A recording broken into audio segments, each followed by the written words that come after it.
গল্পকথন বই কল্লোল চ্যানেলে আপনারা শুনছেন হুমায়ুন আহমেদের লেখা এই মেঘ রৌদ্র ছায়া। আজ পঞ্চম পর্ব। মাহফুজ সহজ হয়ে বসার চেষ্টা করল। সদরুল ব্যাপারী সিগারেট ধরাতে ধরাতে বললেন, তোমারে আমি সর্বমোট 10 লাখ টাকা দিব। 6 লাখ নগদ, বাকি 4 লাখ টাকার দিব ঈদ সুরকি। আমার ইটের ভাটা আছে, সেখান থেকে ইটা আনবা, আনার খরচা তোমার। সৎ কাজ করে আমি বেহেশতে যাব, হুর পরিদের সাথে রং ঢং করব, এই ইচ্ছা আমার নাই। পরের টাকায় সৎ কাজ করে তুমি যদি বেহেশতে যাইতে পারো যাও, সেটা তোমার ব্যাপার। আমি আর 10টা লোকের মতন না, মুখে বলবো এত টাকা দিলাম, তারপরে আর খোঁজ নাই। আমি যা করি নগদ নগদ করি। তোমার 6 লাখ টাকা আমি নিয়ে আসছি, ওই কালো চামড়ার ব্যাগে টাকাটা আছে। টাকা গুনার দরকার নাই, গুণা আছে। তোমারে কোনো রসিদও দিতে হবে না, আমি তোমার এই পুরাপুরি দিলাম। আমি তোমার বিষয়ে অনুসন্ধান করেছি, তুমি বেতাল কিছুই করবা না, টাকা নষ্ট হবে না। ঠিক বলেছি? জি, ঠিক বলেছেন। স্কুল কলেজের কাজ শুরু করে দাও। যদি কোনোদিন ঠেকা যাও, আমি বাইসে থাকলে আমার কাছে আসবা। পথের ফকির লোক যারা কোটিপতি হয়, তারার খুবই টাকার মায়া থাকে। একটা পয়সা খরচ করতে তাদের কলিজা লাগে। আমার হয়েছে উল্টা, আমার কলিজায় কিছু লাগে না, কারণ আমার কলিজা নাই। যাই হোক, এখন তোমার একটা প্রশ্ন, বলো দেখি, আমি যে এত টাকা দান খয়রাত করি কেন করি? পুণ্যের আশায় যে করি না, এটা তো তোমার আগেই বললাম। তাহলে কেন করি? জানি না। এইসব করি যাতে লোকজন আমার দিকে অন্যভাবে চায়। আমারে দেখা যেন ফিস ফিস করে বলে, ওই যে সজরুল ব্যাপারী যায়। তোমার স্কুল কলেজ তৈরি হবার পর আমি একদিন স্কুলের সামনের রাস্তা দিয়ে লুঙ্গি পরা স্পঞ্জের স্যান্ডেল পায়ে দিয়ে হাঁটে যাব। তখন স্কুলের সব ছাত্র শিক্ষক পড়া বন্ধ করে আমারে দেখব, ফিস ফিস করে বলবো, সজরুল সাহেব যায়। এই ফিস ফিসানি শোনার জন্য করি, বুঝলা? জি। আচ্ছা, এখন অন্য একটা বিষয়। নাটকের যে মেয়েটারে তুমি এনেছো, তার নাম কি জানো? চিত্রা। চিত্রা? আমি প্রথমে ভুল শুনেছিলাম, আমি শুনেছিলাম সীতা। অবাক হয়ে ভেবেছিলাম, বাঘের নামে মেয়ে ছেলের নাম হবে কেন? যাই হোক, এই মেয়ে তুমি ময়মনসিংহ থেকে এনেছো? জি। সে ময়মনসিংহ যাবে কবে? কাল আমি তাকে দিয়ে আসব। সদরুল ব্যাপারী হাই তুলতে তুলতে বলল, তোমার দিয়ে আসার দরকার নাই, আমি নিজে কাল ময়মনসিংহ যাব। আমি তারে যেখানে যেতে চাই দিয়ে আসব, তোমার দায়িত্ব শেষ। সব দায়িত্ব আমার। তুমি তারে নাটকের শেষে আমার ওখানে পৌঁছায় দিবা, ঠিক আছে? থাক, তোমার পৌঁছায় দেওয়ার দরকার নাই, আমার লোকজন তারে নিয়ে যাবে। মাহফুজ খুবই অবাক হয়ে তাকালো। মনে হচ্ছে সে কথাগুলির অর্থও ধরতে পারছে না। সজরুল ব্যাপারী হাসি মুখে বললেন, আমার কথা শুনে তুমি মনে হয় খুব অবাক হইলা? জি, অবাক হয়েছি। অবাক হওয়ার কিছু নাই। এই ধরনের মেয়েরা নাটকের বাইরেও এইভাবে কিছু বাড়তি রোজগার করে। এতে তারা নিজেদের সংসার ভালো চলে, আর আমার মতো দুষ্ট লোকরারও কিছু সুবিধা হয়। মেয়েটা এরকম না।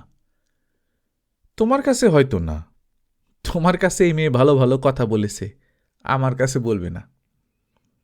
যাই হোক, তুমি এত দুশ্চিন্তাগ্রস্ত হইও না। এই মেয়ের সঙ্গে কথাবার্তা যা বলার আমার লোকজন বলবে। তারপর যদি এই মেয়ে আমার সঙ্গে ময়মনসিংহ যেতে চায়, যাবে, আর যেতে না চাইলে থাকবে। জোর জবরদস্তির কোনো ব্যাপার না, সবই হবে আপোষে। এতে কি তোমার কোনো অসুবিধা আছে? জি, অসুবিধা আছে। আমি মেয়ের মাকে কথা দিয়ে এসেছি, আমি নিজে তাকে পৌঁছে দিয়ে আসব। তুমি তোমার কথা রাখার চেষ্টা করো। তুমি তোমার কাজ করার চেষ্টা করবা, আমি আমার কাজ করার চেষ্টা করব। মাহফুজের মাথার যন্ত্রণা শুরু হয়েছে। পান ছ্যাঁচার মতো শব্দ হচ্ছে, খটখট খটখট। দাদিজান শুধু যে পান খাচ্ছেন তাই না, মনে হচ্ছে মুচকি মুচকি হাসছেনও। এখন মনে হচ্ছে তিনি কথাও বললেন। আবু, ও আবু, কি হয়েছে? দাদিজান চুপ করেন। আমি বিপদের মধ্যে আছি। তরে বলছিলাম না মেয়েটারে নিয়ে আইসা ভালো করস নাই? বলছিলাম কি বলি নাই? হ্যাঁ বলছিলেন। এখন দেখতেছস কত বড় বিপদ। হুম। বৃদ্ধা পান ছেঁচে যাচ্ছেন। খটখট শব্দ হচ্ছে। মাহফুজের মাথার যন্ত্রণা ক্রমেই বাড়ছে। সজরুল ব্যাপারী বললেন, তোমার কি শরীর খারাপ করেছে? মাহফুজ কিছু বলল না। সজরুল ব্যাপারী নিচু গলায় বললেন, তোমার চোখ তো টকটকা লাল।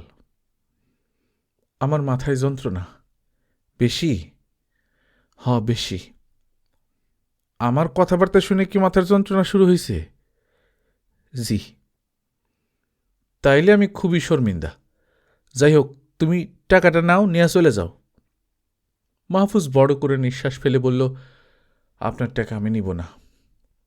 সজরুল ব্যাপারী মাহফুজের কথায় চমকালেন না বা বিস্মিতও হলেন না। মনে হয় তিনি ধরেই নিয়েছিলেন মাহফুজ এই ধরনের কথা বলবে, কিংবা তিনি যে কোনো ধরনের কথা শুনে অভ্যস্ত। তুমি আমার টাকা নিবা না? জি না। কেন? আমি দুষ্ট লোক বললা? আমি যে দুষ্ট লোক এটা তো তুমি আগেই জানতা। জানার পরে তো টাকার জন্য গিয়েছো, যাও নাই? মাহফুজ হ্যাঁ সূচক মাথা নাড়ল। সজরুল ব্যাপারী সহজ গলায় বললেন, মানুষ মন্দ হয়, মানুষের টাকা মন্দ হয় না। টাকার গায়ে ভালো মন্দ লেখা থাকে না। ভালো মানুষের টাকা দিয়ে যেমন অতি মন্দ কাজ করা যায়, মন্দ মানুষের টাকা দিয়েও অতি ভালো কাজ করা যায়। এই দেশের বেশিরভাগ স্কুল কলেজ মাদ্রাসা কারা করেছেন? পয়সাওয়ালা লোকেরা। যাদের প্রচুর টাকা থাকে তারা সেই টাকা পয়সা কিভাবে জোগাড় করে? নানান ফন্দি ফিকির করে জোগাড় করে, ধান্দাবাজি করে, কালোবাজারি করে। অতি সৎ যে মানুষ তার ঘরে টাকা জমে না, বুঝছ? সৎ মানুষের ডাল থাকে তো নুন থাকে না। জি বুঝেছি। কাজেই ধরে নিতে পারি এই দেশের বেশিরভাগ সৎকর্ম করা হয়েছে নষ্ট মানুষের দানে। যুক্তি কি তুমি মানো? মানি। এখন তাইলে আমার টাকা নিতে তোমার অসুবিধা নাই? অসুবিধা আছে, আমি আপনার টাকা নিব না। মাথার ভেতর খটখট শব্দটা বাড়ছে। বুড়ি যন্ত্রণা করছে বড়। বুড়ি আবার কথা বলা শুরু না করলেই হয়। মাহফুজ উঠে দাঁড়ালো। সজরুল ব্যাপারী বললেন, চলে যাইতেছ নাকি?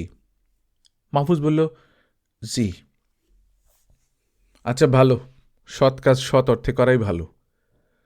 তোমার চোখ যেরকম লাল হয়েছে তোমার দেখে তো ভয় লাগতেছে। বাড়িতে গিয়ে বিশ্রাম করো। সজরুল ব্যাপারী একজনকে সোনার মেডেল কিনতে পাঠিয়ে দিলেন। তার এখন ঘুম ঘুম পাচ্ছে। ক্লাব ঘরে খাট পাতা আছে, কিছুক্ষণ ঘুমিয়ে নেওয়া যায়। মাহফুজ ক্লাব ঘর থেকে বের হল। সে ঠিকমতো পা ফেলতে পারছে না, সব কেমন এলোমেলো লাগছে। লক্ষণ ভালো না। তার শরীর এখন অতি দ্রুত খারাপ করবে। চোখ হবে পাকা করমচার মতো লাল। সে রোদের দিকে তাকাতে পারবে না। তার দাদিজান মাথার ভেতরে এসে পান ছেঁচতে ছেঁচতে কথা বলা শুরু করবে। বুড়ি এমনিতেই কথা বলে। মৃত্যুর পর বুড়ির কথা বলা খুব বেড়েছে। সব কিছুতেই নাক গলাতে হবে, সব বিষয়ে কথা বলতে হবে। বুড়ির কোনো কথা এখন শোনার দরকার নাই। বুড়ি উল্টাপাল্টা কথা বলতে থাকুক, সে শুধু শুনে যাবে, জবাব দেবে না। বুড়ি মাথার ভেতর ডেকে উঠল, আবু, ও আবু। মাহফুজ জবাব দিল না। বুড়ি তাতে দমবার পাত্রী নয়, সে ডেকেই যাচ্ছে। বাধ্য হয়ে মাহফুজ একসময় বলল, কি চাও? বুড়ি বলল, আমি কিছু চাই না, তুই ভয় পাইছস? ভয় পাবো কি জন্যে? সজরুল ব্যাপারীর সঙ্গে বিবাদ করছস, ভয় তো পাওনেরই কথা। হ্যাঁ তোরে সাইডটা খায়া ফেলাইব। হ্যাঁ হইলে সাইডটা খাওড়া। চুপ করো। তোর একটা বুদ্ধি দেই। কি বুদ্ধি? বুড়ির বুদ্ধি তুই শুনবি? না। তাইলে আর বুদ্ধি দিয়া লাভ কি? কোনো লাভ নাই, তুমি তোমার পান খাও। আচ্ছা। বুড়ি পান ছেঁচা শুরু করল। খটখট করে শব্দ হচ্ছে। এর চেয়ে বুড়ির কথা শোনা ভালো ছিল। বাঁশের চোঙে পান ছেঁচার শব্দ অসহ্য লাগছে। সেই বাঁশও ফাটা বাঁশ। একসঙ্গে 2-3 রকমের শব্দ হচ্ছে। আবু, ও আবু। নাটক বাদ দে, মাইয়াটারে তার মার কাছে পাঠায় দে, এক্ষুনি লইয়া রওনা দে। তোর সাথে বাদাইম্মা কিছু পোলাপান আছে না, এরারের সাথে কইরা নে। নাটক করব না? দূর বেটার নাটক, জানে বাসলে পরে নাটক থিয়েটার। এসব কথা বইলে লাভ নেই দাদিজান, নাটক হবে। প্লেয়ের নাম টিপু সুলতান। নাটকের শেষে সজরুল ব্যাপারী যখন মায়া তুলে নিয়ে যাবে তখন তুই কি করবি? দুনিয়া কি অতই সোজা দাদিজান? হ্যাঁ রে বেটা, দুনিয়া সোজা। যারা টাকা পয়সা আছে, ক্ষমতা আছে, এরা দুনিয়াটারে সোজা বানায় ফেলতে পারে। সজরুল ব্যাপারে 2টা খুন করছে, তার কিছু হইছে? কিছুই হয় নাই। তুমি সিস্টারে ময়মনসিংহ পাঠাই দিতে বলতেছ? আর একটা বুদ্ধি আছে। কি বুদ্ধি? তুই তো আমার বুদ্ধি শুনে হাসবি, তাই আমি বুড়ি মানুষ, মনে যেটা আসে কয়া ফেলাই। আমার কথায় হাসনেরও কিছু নাই, কান্দনেরও কিছু নাই। তোমার বুদ্ধিটা কি? মায়াটারে বিবাহ করে ফেল। কি কইলা? ইস্কান্দর মলনারে খবর দিয়ান, গোসল করে একটা পাঞ্জাবি পিন্দা ফেল। ঈদের পাঞ্জাবি আছে না? দাদিজান চুপ করো তো। মায়েরারে তো তোর পছন্দ হইছে। কে বলছে পছন্দ হয়েছে? আচ্ছা, যা পছন্দ হয় নাই, মায়েরে বিপদে পড়ছে, তারে বাঁচাইবি না? মায়েরারে বিবাহ করলে তোর লাভ বিনা ক্ষতি নাই, তোর মহালাভ। কি লাভ? ভাড়া কইরে নাটকের বিয়ে আননের দরকার হইব না? ঘরেই আছে নাটকের মেয়ে। হি। খবরদার দাদি, হাসবা না। আচ্ছা যা, হাসবো না। তুই এক কাম কর, সজরুল ব্যাপারীরে গিয়া ক মেয়েটারে তুই বিবাহ করতেছস। সজরুল লোক খারাপ, তাই বলে ঘরের বউ নিয়ে চলে যাবে না। আর কথা না দাদি, চুপ। আচ্ছা যা, চুপ করলাম। পানও খাইতে পারবা না, পান খাওয়া খাই বন্ধ। এইটা তো পারবো না রে বেটা। বুড়ি পান ছেঁচা শুরু করল। মাহফুজ এলোমেলো পা ফেলে তার বাড়ির দিকে রওনা হল। হাঁটা দূরের কথা, সে দাঁড়িয়েও থাকতে পারছে না। বাড়িতে গিয়ে কিছুক্ষণ শুয়ে থাকতে হবে, অথচ তার এখন প্রাইমারি স্কুলের দিকে যাওয়া দরকার। স্কুলের মাঠে স্টেজ বানানো হচ্ছে, শামসু আছে স্টেজের দায়িত্বে। শামসুর কাজ খুবই গোছানো, কোনো রকম ঝামেলা হবে না, তারপরেও খোঁজ নেওয়া দরকার। কিছু চেয়ারের ব্যবস্থা করতে হবে। বিশিষ্ট জনেরা আসবেন, তারা তো আর পা লেপটে চাটাইয়ের উপর বসবেন না। মেয়েদের বসার জন্য আলাদা জায়গা করার জন্য বলা হয়েছে। পুরুষ এবং মহিলাদের মাঝখানে চিকের পর্দা থাকার কথা। চিকের পর্দা পাওয়া যাচ্ছে না। হ্যাজাকের জন্য একজনকে নেত্রকোনা পাঠানো হয়েছে। যাকে পাঠানো হয়েছে সে কোনো কাজই ঠিকঠাক মতো করতে পারে না। যে কাজে কোনো ঝামেলা নেই সেই কাজেও সে ঝামেলা পাকায়। হ্যাজাক সে ঠিকই নিয়ে আসবে, দেখা যাবে মেন্টল আনেনি। নাটকের লোকেরা রাতে খাবে, নাটক শুরু করার আগে হালকা কিছু খাবে, শেষ হবার পর ভালো মতো খাবে। খাবারের দায়িত্ব দেওয়া হয়েছে মনিরুদ্দিনকে। সে কি করল না করল তার খোঁজ নেওয়াও দরকার। ভুজঙ্গবাবুকে আনার জন্য মনিরকে পাঠানো হয়েছে। স্টেজে ওঠার আগে 1 গ্লাস কেরোসিন হলেও তাকে খেতে হবে।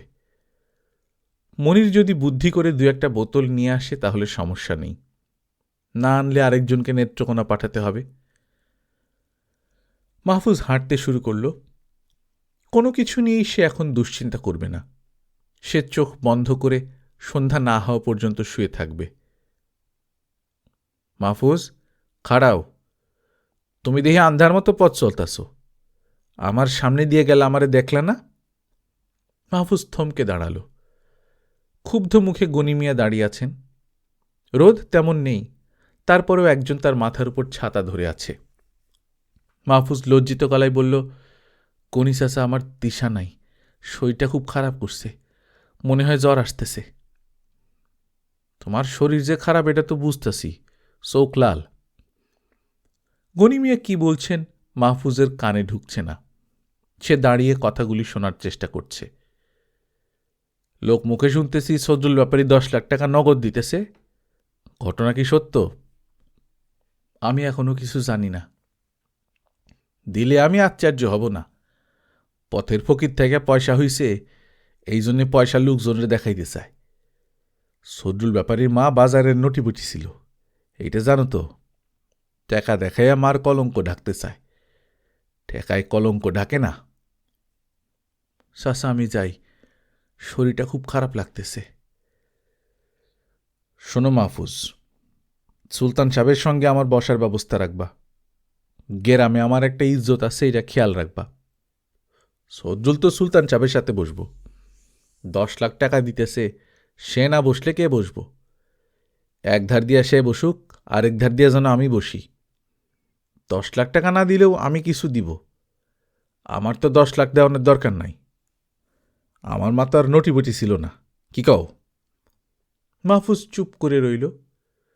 গনি মিয়া বললেন, 3টা গদিওয়ালা চেয়ার আমি পাঠাইয়া দিছি। জি আচ্ছা। 5-10 মিনিট কথা বলার সুযোগ থাকলে আমারে বলবা। কয়েকটা চুম্বক কথা পাবলিককে বলবো, এতে তোমার লাভ বিনা ক্ষতি হবে না, ঠিক আছে?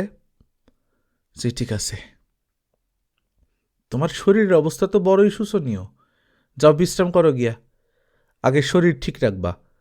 ধন দৌলত কিছু না, স্বাস্থ্যই আসল। সজ্জুল ব্যাপারীটা দেখো, তার কি টাকা পয়সার অভাব আছে? কিন্তু তার স্বাস্থ্যটা দেখো, শুনছি কিছুই হজম করতে পারে না। পানি খাইলেও নাকি বদ হজম হয়, সোয়া ঢেউর ওঠে। মাহফুজ ঘরের দিকে রওনা হল।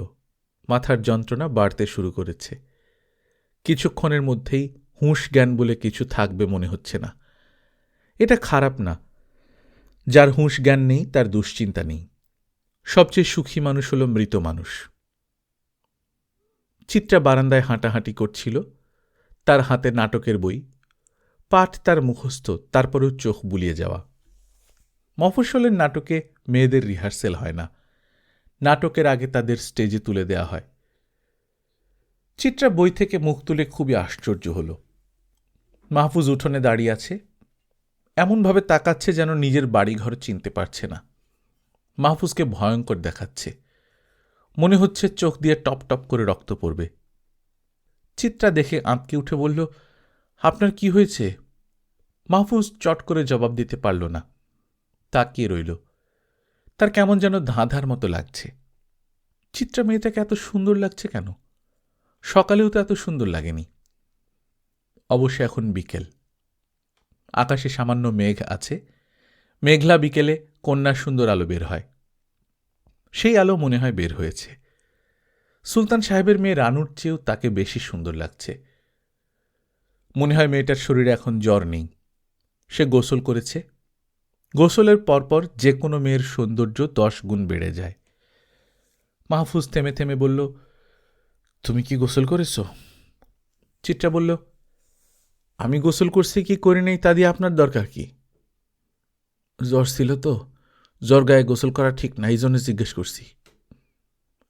হ্যাঁ আমি গোসল করেছি, আপনার কি হয়েছে? কিছু না। মাহফুজের মাথা ঘুরছে, আর কিছুক্ষণ দাঁড়িয়ে থাকলে মাথা ঘুরে পড়ে যাবে। সে উঠোনেই বসে পড়ল। চিত্রা এগিয়ে এসে মাহফুজের সামনে দাঁড়াল। মাহফুজের মনে হচ্ছে মেয়েটা যেন বাতাসে ভাসতে ভাসতে তার দিকে আসছে। আপনার শরীর কি আবার খারাপ করছে? প্রায়ই কি আপনার এরকম শরীর খারাপ করে? কোনো ঝামেলা হলে শরীর খারাপ করে। কি ঝামেলা হয়েছে? কোনো ঝামেলা হয় নাই, একটু পানি খাবো। আপনি ঘরে এসে শুয়ে পড়েন, আমি পানি এনে দিতেছি। চিত্রা জ্বর দেখার জন্য কপালে হাত দিতে গেল। মাহফুজ হাত ছুড়িয়ে নিল। চিত্রা কঠিন গলায় বলল, আমি গায়ে হাত দিয়ে জ্বর দেখলে কোনো সমস্যা আছে? মাহফুজ বিড়বিড় করে বলল, না। তাহলে মাথা সরাই নিলেন কেন? আমি খারাপ মেয়ে, শরীরে হাত লাগলে শরীর নোংরা হয়ে যাবে এই জন্যে? ছি, এইসব কি বলো? তাহলে আপনি আমার হাত ধরেন, আপনার বিছানায় শুয়াই দিব। মাথায় তো মনে হয় পানিও ঢালতে হইব। মাহফুজ বিড়বিড় করে বলল, তোমার অনেক সুন্দর লাগতেছে। চিত্রা বিস্মিত হয়ে তাকিয়ে আছে। মানুষটা মনে হয় জ্বরের ঘোরে কথা বলা শুরু করেছে। জ্বর একবার মাথায় বসলে মাথার ভেতরের অনেক কথা আস্তে আস্তে বের হতে শুরু করে। চিত্রার মনে হয় এই লোকটার মাথার ভেতরে অনেক মজার মজার কথা আছে। কথাগুলি শুনতে নিশ্চয়ই ভালো লাগবে, তবে মাথার গভীরে বসে থাকা কথা শুনতে নেই, পাপ হয়। তার নিজের মাথার ভেতরে অনেক ভয়ঙ্কর কথা আছে। সেই কথাগুলি অন্য কেউ শুনলে নিশ্চয়ই তার ভালো লাগবে না। সব মানুষেরই কিছু না কিছু ভয়ঙ্কর কথা থাকে। কথা যত ভয়ঙ্কর, মাথার তত গভীরে তার বাস। রানুর মতো ভালো মেয়েরও ভয়ঙ্কর কথা কিছু না কিছু থাকবে। মওলানা ইস্কান্দরের থাকবে, থাকতেই হবে। মাহফুজ বিড়বিড় করে বলল, দাদিজান একটু থামেন। চিত্রা বলল, কি বলতেছেন? মাহফুজ ক্ষীণ গলায় বলল, তোমাকে না, দাদিজানের সঙ্গে কথা বলি। কোথায় আপনার দাদিজান? মাহফুজ হতাশ ভঙ্গিতে চারদিক দেখছে। চিত্রা শক্ত গলায় বলল, আর কথা না, এবার ওঠেন, আপনাকে বিছানায় নিয়ে যেতেছি।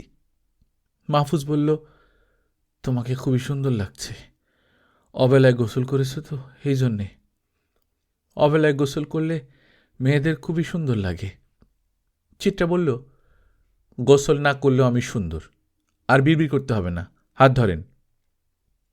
মাহফুজ হাত ধরল। হাত ধরে যে তাকে প্রায় টেনে নিয়ে যাচ্ছে, সে কে? তার পরিচিত কেউ। তার গা থেকে অদ্ভুত গন্ধ আসছে, জর্দার গন্ধের মতো গন্ধ। ভালো লাগে, কিন্তু মাথা ধরে যায়। দাদিজানের মুখের পান থেকে কি এই জর্দার গন্ধ আসছে? পান ছ্যাঁচার খটাখট শব্দটা হচ্ছে না, তার অর্থ একটাই, বুড়ি পান খাওয়া শুরু করেছে। দাদিজান, তুমি আসো। বুড়ি মাথা দোলাতে দোলাতে ছড়া কাটল। লাউয়ের ভিতরে বইয়া বুড়ি ছ্যাঁচা গোয়া খায়, একখান ঠেলা দেওসান দেহি কদ্দুরা দূর যায়। বুড়ি ছড়া বলতে বলতে খিক খিক করে হাসছে। মাহফুজ ভেবে পেল না বুড়ির মনে এত আনন্দ কেন। চিত্রার খুবই অদ্ভুত লাগছে। সম্পূর্ণ অচেনা একটা জায়গায় সে বসে আছে, অচেনা একজন মানুষের মাথায় পানি ঢালছে, অথচ ব্যাপারটা তার কাছে মোটেই অস্বাভাবিক লাগছে না। মাহফুজের বাড়িটা মাটির। মাটির বাড়ি বলেই কি তার বেশি আপন লাগছে? ইটের দালান, টিন বা বাঁশের বেড়ার বাড়ি তো এত আপন লাগে না। মানুষ মাটির তৈরি বলেই কি মাটির ঘরবাড়ি এত আপন লাগে? চিত্রার মা বলতেন, মানুষের আসল ঘর মাটির কব্বর। চিত্রা তখন বলতো, ওটা ঘর না মা, গর্ত। মাটির নিচে ঘর হয় সাপের আর ইঁদুরের, মানুষের ঘর হবে মাটির উপরে। মৃত্যুর পর মানুষ আর মানুষ থাকে না, তখন সে গর্তে ঢুকে যায়। চিত্রার মা তখন অতি বিরক্ত হয়ে বলতেন, এর সাথে কথা কইলেও পাপ হয়, বিরাট পাপ। তোমাকে কি কথা বলার জন্য আমি পা ধইরা সাধি, কথা না বললেই হয়। মেয়ের সাথে নিতান্ত প্রয়োজন ছাড়া চিত্রার মা কথা বলতেন না। দুজন মানুষ পাশাপাশি বাস করছে, কেউ কারো সঙ্গে কথা বলছে না। মাহফুজ চোখ বন্ধ করে শুয়ে আছে, ঘুমিয়ে পড়েছে বলে মনে হয়। কি ভয়ঙ্কর নির্জন বাড়ি! গ্রামের বাড়ি কখনো এমন নির্জন হয় না। কেউ না কেউ সারাক্ষণ উঁকি ঝুঁকি দিতে থাকে। আজ কেউ নেই, সবাই জড়ো হয়েছে প্রাইমারি স্কুলের ময়দানে কিংবা ক্লাব ঘরের আশেপাশে। কাউকে পেলে ভালো হতো, তাকে ডাক্তারের খোঁজে পাঠানো যেত। এই গ্রামে ডাক্তার থাকেন বলে চিত্রার মনে হয় না, তবে 2 বছর পর থাকবে। ডাক্তার থাকবে, হাসপাতাল থাকবে, পাকা রাস্তা থাকবে। রোগীর খবর পেলে সাইকেল রিকশায় টং টং করতে করতে পাকা রাস্তায় ডাক্তার চলে আসবে। মাহফুজ পাশ ফিরতে ফিরতে বলল, দাদিজান, পানি খাবো। চিত্রা পানি আনার জন্য উঠে দাঁড়াল। একটা ব্যাপারে চিত্রা খুবই আশ্চর্য বোধ করছে। মানুষটা অসুস্থ হলেই বিড়বিড় করে তার দাদিজানের সঙ্গে কথা বলে। নিন, পানি এনেছি। মাহফুজ পাশ ফিরে শুয়ে আছে, সেই অবস্থাতেই সে মুখ হাঁ করল। চিত্রা বলল, এইভাবে তো পানি খেতে পারবেন না, আপনাকে উঠে বসতে হবে। উঠে বসতে পারবেন? মাহফুজ সঙ্গে সঙ্গে উঠে বসল। গ্লাস হাতে নিয়ে সহজ ভঙ্গিতে পানি খেয়ে খাট থেকে নামতে গেল। চিত্রা তাকে ধরে ফেলে বলল, কোথায় যেতেছেন? ক্লাব ঘরে যাব। এই অবস্থায় ক্লাব ঘরে যাবেন মানে? তোমারে তোমার মার কাছে পাঠানোর ব্যবস্থা করতে হবে। ঝামেলা হয়ে গেছে, বিরাট ঝামেলা। নাটক বন্ধ, এখনই তোমারে পাঠায় দিব। ঘটনা কি বলেন তো? ঘটনা কিছু না, তোমারে পাঠায় দিতে বলছে। কে আমারে পাঠায় দিতে বলছে? আমার দাদি যান। চিত্রা কঠিন গলায় বলল, আপনি আমার কথা শুনেন। জ্বরে আপনার মাথা এলোমেলো হয়ে গেছে। কি বলতেছেন না বলতেছেন নিজেই জানেন না। মাহফুজ ক্লান্ত গলায় বলল, এখন তোমারে পাঠায় না দিলে বিরাট ঝামেলা হবে। সজ্জুল ব্যাপারী রে তুমি চিনো না, ভয়ঙ্কর মানুষ। নাটকের শেষে সে তোমারে নিয়ে যাবে। চিত্রা বলল, নিয়ে গেলে নিয়ে যাবে, আপনার এত চিন্তা করতে হবে না। তুমি ব্যাপারটা বুঝতে পারতেছ না। বুঝতে পারবো না কেন? এইটা তো নতুন কোনো ঝামেলা না, পুরান ঝামেলা। নাটকের মেয়ে মফস্বলে নাটক করতে গেছে, আর মফস্বলের ক্ষমতাবান মানুষের কেউ সেই মেয়েটার সঙ্গে রাত কাটাইতে চায় নাই। এইটা তো কখনো হয় নাই। ও, আমার জন্য এটা নতুন কিছু না। ও, এইসব আমরা হিসাবের মধ্যে ধরা থাকে। আমার মা ছিলেন খারাপ পাড়ার খারাপ মেয়ে, আমি নিজেও সেই জিনিস। আপনার এত চিন্তা কি জন্য? শুয়ে থাকেন। মাহফুজ শুয়ে পড়ল। চিত্রা নিজের মনে কথা বলে যাচ্ছে। মাহফুজ কথাগুলি শুনছে কি শুনছে না তা নিয়ে তার কোনো মাথা ব্যথা নেই। আপনি যখন ছিলেন না, তখন সজরুল ব্যাপারীর লোক আমার কাছে আসছিল, তার সাথে আমার কথা হয়েছে। এক রাতের জন্য আমি পাবো 10,000 টাকা, বুঝছেন? এই টাকাটা আমার দরকার, আমার মার দরকার। মাহফুজ তাকিয়ে আছে, তার মাথার তীব্র যন্ত্রণা কমে আসছে। মাথার ভেতর বসে থাকা দাদিজান মনে হয় পান খেয়ে খেয়ে এখন ক্লান্ত, কাঁথা মুড়ি দিয়ে ঘুমোতে যাবে। আবু, ও আবু। মাহফুজ চমকে গেল। বুড়ি এখনো ঘুমায়নি, জেগে আছে। আবুরে, শোন। শুনতাসি। মেয়েটা মিথ্যা কথা বলতেছে, যা বলতেছে সবই মিথ্যা। আচ্ছা, দক্ষ ধান্দায় বড় হয়েছে তো, নানান সময় মিথ্যা বলতে হয়েছে। আচ্ছা ঠিক আছে, তুই মন খারাপ করিস না। আরে কি যন্ত্রণা, আমি মন খারাপ করব কেন? মাহফুজের মাথায় পানি ঢালা হচ্ছে। মেয়েটা শুধু যে পানি ঢালছে তা না, মাথায় হাত বুলিয়েও দিচ্ছে। মাথার যন্ত্রণা মাহফুজের এখন নেই, কিন্তু তার কাছে সবকিছুই কেমন এলোমেলো লাগছে। তার হাত পা ঠান্ডা হয়ে আসছে, মাথা অসম্ভব খালি খালি লাগছে। এর চেয়ে বুড়ি যদি পান ছেঁচত ভালো লাগত। সুলতান সাহেব খুবই বিরক্তি বোধ করছেন। তিনি গ্রামের বাড়িতে এসেছেন বলেই যখন তখন যে কেউ তার ঘরে ঢুকে পড়বে তা তিনি মেনে নিতে পারছেন না। আবার কেউ তার সঙ্গে দেখা করতে এলে তিনি বলবেন, এখন দেখা হবে না, পরে অ্যাপয়েন্টমেন্ট করে আসতে হবে। সেটাও তার কাছে গ্রহণযোগ্য মনে হচ্ছে না।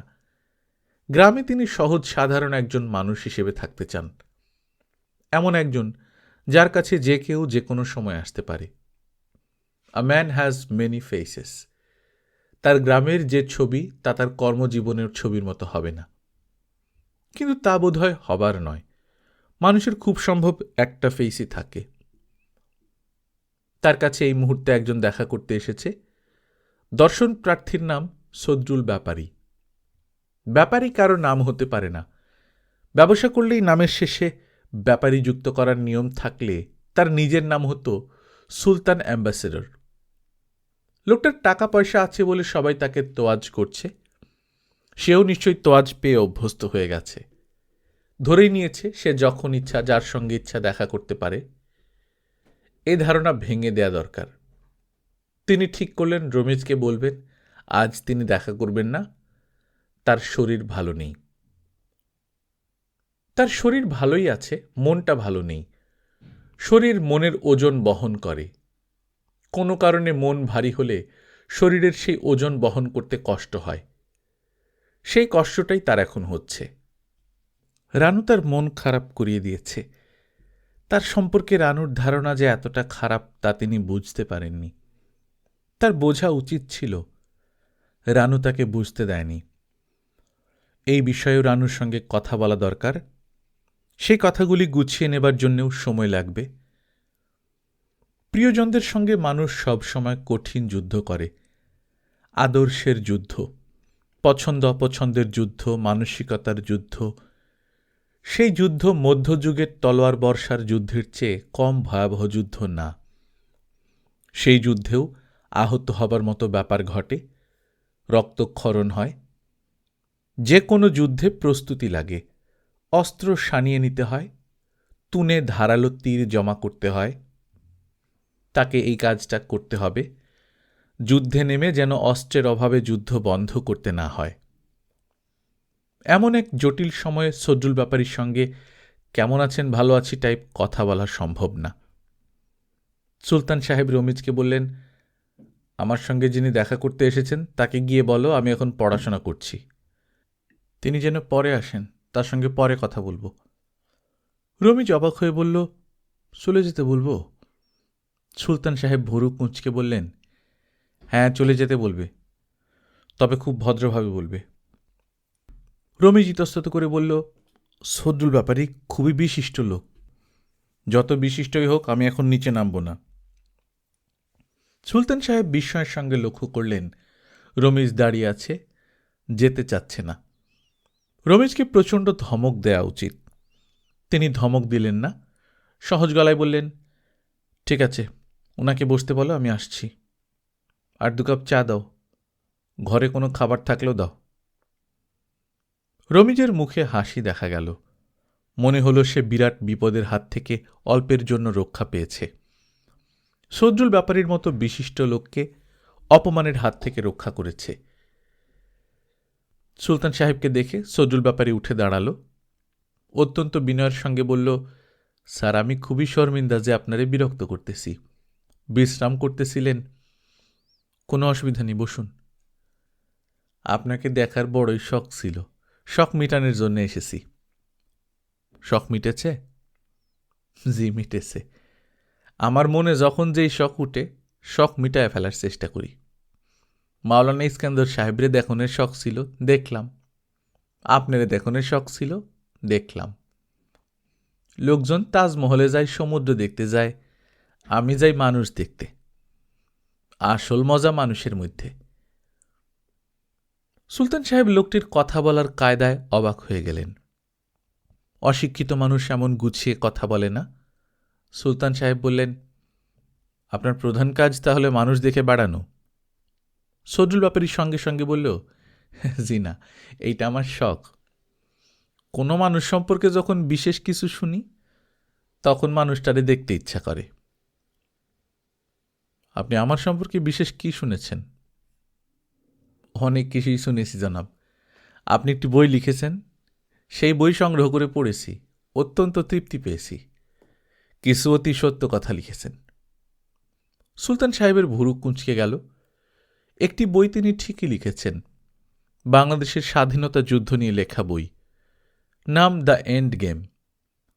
ইংরেজিতে লেখা এই বই সামনে বসে থাকা লুঙ্গি ফতোয়া পরা মানুষটা পড়েছে, এটা বিশ্বাসযোগ্য না। বই ছাপা হয়েছে মোট 1000 কপি। এই বই সংগ্রহ করাই মুশকিল। আপনি আমার বইটা পড়েছেন? জি জনাব। বইটা তো ইংরেজিতে লেখা। জি জনাব, আমার সেক্রেটারিকে বলেছি, সে বাংলা করে আমাকে শোনাইছে। বইয়ের কোন জায়গাটা আপনার ভালো লেগেছে? সজল ব্যাপারী হাসি মুখে বলল, আপনার বোধহয় মনে সন্দেহ হয়েছে বইটা আমি পড়ি নাই। আপনার সঙ্গে দেখা করব ঠিক করার পর আপনার সম্পর্কে জানার জন্যে বইটা ঢাকা থেকে এনে পড়ার ব্যবস্থা করেছি। বইয়ের কোন জায়গাটা ভালো লেগেছে জানতে চেয়েছেন? নামটা ভালো লেগেছে। নাম দিয়েছেন শেষ খেলা, অথচ বইটাতে বলেছেন মুক্তিযুদ্ধ শুরু হবার কথা। এইটা ভালো হয়েছে। জনাব যদি ইজাজত দেন তাহলে উঠি। এখন উঠবেন কেন? চা খান? জি না জনাব, চা খাব না, উঠি। সজল ব্যাপারী উঠে দাঁড়াল। সুলতান সাহেব বললেন, বসুন বসুন, এসেই চলে যাচ্ছেন? আপনি যেমন আমার ব্যাপারে কৌতূহল বোধ করছেন, আমিও করছি। আপনি একজন বিশিষ্ট মানুষ। জনাব, আমি মাটির কৃমি, বিশিষ্ট কিছু না। তারপরেও যদি আমার বিষয়ে কিছু জানতে চান বলেন। নামের শেষে ব্যাপারী যুক্ত করেছেন কেন? সজল ব্যাপারী বসলেন না, দাঁড়িয়ে থেকেই বললেন, নিজে কিছু যুক্ত করি নাই, লোকের মুখে মুখে ব্যাপারী হইছি, আমি এতেই খুশি। লোকজন তো ইচ্ছা করলে আমারে সজল চোরাও বলতে পারত। ছোটবেলায় চুরি চামারি করতাম, আমার ভাগ্য কেউ চোর বলে না। এখানকার স্কুল ফান্ডে আপনি ডোনেশন দিচ্ছেন বলে শুনতে পাচ্ছি। জি, টাকা সঙ্গে করে নিয়ে এসেছি। আমি আবার নগদ কারবারে বিশ্বাস করি। সুলতান সাহেব জিজ্ঞেস করতে যাচ্ছিলেন দানের পরিমাণটা কত। শেষ মুহূর্তে নিজেকে সামলালেন। এমন অরুচিকর একটা প্রশ্ন যে তার মনে এসেছে, এই জন্যে তার লজ্জাও লাগছে। সজল ব্যাপারী গলা খাঁকারি দিয়ে বললেন, স্যারের মনে হয় জানার ইচ্ছা কত টাকা দিতেছি। প্রথম দফায় 10 লাখ টাকা। এটা ছাড়া মসজিদটা করে দিব। পুরানা মসজিদটা ভেঙে পড়ে গেল, মনটা খারাপ হয়েছে। আমি নিজে নামাজ পড়ি না, তাতে কি, অন্য 10 জন তো পড়ে। যাই জনাব, অনেক বিরক্ত করেছি। যাবার আগে একটা কথা বলে যাই, বেয়াদবি মাফ করবেন। আপনি যে বইটা লিখেছেন তার নামটাই শুধু ভালো হয়েছে, বইটা ভালো হয় নাই। সজল ব্যাপারী ঘর থেকে বের হয়ে স্তম্ভিত হয়ে গেল। বাগানে একটা পরী হাঁটছে। পরী তো অবশ্যই, পৃথিবীর কোনো মেয়ে এত সুন্দর হতে পারে না। নিশ্চয়ই সুলতান সাহেবের মেয়ে। সবুজ রঙের শাড়ি পরেছে, সবুজ গাছপালার ভেতর সবুজ রঙের শাড়ি। বাগানের সঙ্গে মেয়েটার মিশে যাবার কথা, মিশে যায়নি। মনে হচ্ছে সমস্ত বাগান একদিকে আর মেয়েটি অন্যদিকে। সজল ব্যাপারীর চোখ চকচক করছে। মেয়েটা নিজের মনে হাঁটছে, সজল ব্যাপারীর দিকে তাকাচ্ছে না। এটা ভালো। চোখে চোখ পড়লে সজল ব্যাপারীকে চলে যেতে হবে। চোখ না পড়া পর্যন্ত তাকিয়ে থাকায় কোনো দোষ নেই। সুলতান সাহেব ইজি চেয়ার টেনে জানালার কাছে নিয়ে এলেন। তার মন পুরোপুরি বিক্ষিপ্ত, তারপরেও কেন জানি ঘুম পাচ্ছে। অভ্যস্ত জীবনযাত্রা থেকে সরে এলে সিস্টেমে গণ্ডগোল হয়ে যায়। যখন ঘুম পাবার কথা না, তখন ঘুম পায়। ঘুমের সময় বিছানায় বসে থাকতে হয়। আয়োজন করে ঘুমোতে গেলে ঘুম হবে না। তিনি বেশ আয়োজন করেই ইজি চেয়ারে নিজেকে এলিয়ে দিলেন। মাথার নিচে বালিশ, হাত পা ছড়ানো। আয়োজন দেখেই ঘুম পালিয়ে যাবার কথা। বাবা, আমার দিকে একটু তাকিয়ে দেখো তো। সুলতান সাহেব চোখ মেললেন। রানু তার সামনে দাঁড়িয়ে আছে। রানুর মুখ হাসি হাসি। তাকে দেখে মনে হচ্ছে তার জীবন স্বচ্ছ এবং আনন্দময়। বাবার সঙ্গে কথা বলেও সে তৃপ্তি পাচ্ছে। আমাকে কেমন দেখাচ্ছে বাবা? খুবই সুন্দর দেখাচ্ছে। সবুজ শাড়ি পরার জন্যে বনপরি বনপরি লাগছে। বনপরি আবার কোথায় পেলে? জলপরি আছে, বনপরি বলে কিছু নেই। গ্রিক মাইথোলজিতে বনপরি আছে। এরা এক গাছ থেকে আরেক গাছে উড়ে উড়ে বেড়ায়। এদের স্বভাবও খানিকটা উগ্র। উগ্র স্বভাবের বনপরি হয়ে লাভ নেই। আমাকে সুন্দর লাগছে কিনা সেটা বলো। যে সুন্দর তাকে সব সময় সুন্দর লাগে। ছেঁড়া কাঁথা গায়ে দিয়ে বের হলেও তাকে দেখে মনে হবে ছেঁড়া কাঁথাতে তার সৌন্দর্য ফুটেছে। 10-এর মধ্যে আমাকে কত দেবে? 10-এ 8.5। আমি কিছুক্ষণ পর অন্য একটা শাড়ি পরে আসব, তখনও তুমি নাম্বার দেবে। 3টে শাড়ি পরব। এর মধ্যে যে শাড়িটা আমার সবচেয়ে সুন্দর লাগবে সেটা পরে নাটক দেখতে যাব। 3টায় যদি একরকম ভালো লাগে তখন কি করবি? তখন টস করব। বাবা শোনো, তুমি তো যাচ্ছ না তাই না? না, যাচ্ছি না। আমি রমেশ ভাইকে নিয়ে যাব, তুমি কোনো দুশ্চিন্তা করবে না। আমি দুশ্চিন্তা করছি না। তোমাকে দেখে মনে হচ্ছে ঘুমে তোমার চোখ বন্ধ হয়ে আসছে। প্লিজ ঘুমোবে না। তুমি হচ্ছ বিউটি কন্টেস্টের বিচারক। তোকে এত খুশি খুশি লাগছে কেন? নকল খুশি বাবা। চিত্রা অভিনয় করে স্টেজে অনেক দর্শকের সামনে, আমি করি বাড়িতে। আমার দর্শক একজনই, তুমি। সুলতান সাহেব শোয়া অবস্থা থেকে উঠে বসতে বসতে বললেন, একটা কথার জবাব দিয়ে যা, তুই কি আমাকে খুবই অপছন্দ করিস? রানু বলল, হ্যাঁ। কেন? একবার তো বলেছি কেন। আমার মধ্যে প্রচুর ভান, এই জন্যে? হ্যাঁ, তোমাকে আমার নকল মানুষ মনে হয়। আধুনিক শিক্ষিত মানুষ মাত্রই নকল মানুষ। বস আমার সামনে, ব্যাপারটা ব্যাখ্যা করি। বক্তৃতা শুনতে আমার একদম ইচ্ছা করছে না। বক্তৃতা না, আসল মানুষ নকল মানুষ ব্যাপারটা শুধু ব্যাখ্যা করব। 2 মিনিটের বেশি লাগবে না। গল্পকথন বাই কল্লোল চ্যানেলে আপনারা শুনছিলেন হুমায়ুন আহমেদের লেখা এই মেঘ রৌদ্রচ্ছায়া। আজ 5ম পর্ব। আমরা নিয়মিত গল্প পাঠ করে শোনাচ্ছি। আপনারা যারা প্রথমবার মতো শুনছেন, কাইন্ডলি সাবস্ক্রাইব করে নেবেন। গল্প পাঠ ভালো লাগলে বন্ধুদের সঙ্গে শেয়ার করবেন। নিজে ভালো থাকবেন, আশপাশের লোকজনকে ভালো রাখবেন। টাটা।